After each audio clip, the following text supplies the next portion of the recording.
Ikaw ang lamang ang pagtuo kung walay buhat. Subasa, busa mga igsuon, ang sa complete nga example nini, karang ato ang pagtuo mga Katoliko, yung sa mga pagdungog yung sa mga pagkasabot niya na, una mo kung hindi ta kasabot, gibunyagan man ta on behalf, dagdag may tata, on behalf sa pagtuo ng mga ginsanan.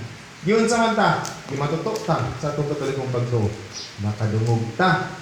Unsa di ay ang pagrosaryo, unsa di ay ang pagbubina, unsa di ay ang pagtambong sa misa. Bisag wa ta kasabot pa. Apa nakadungog na ta? Kukaw na ta, mata na, kadlaw dako, no? Misa na. Rosaryo, novena na. No?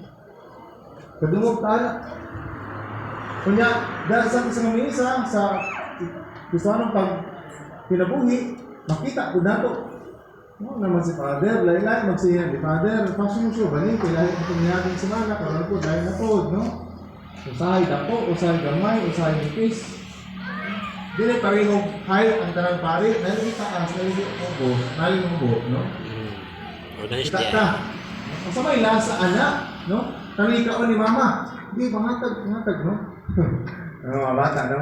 Ang hilat, no?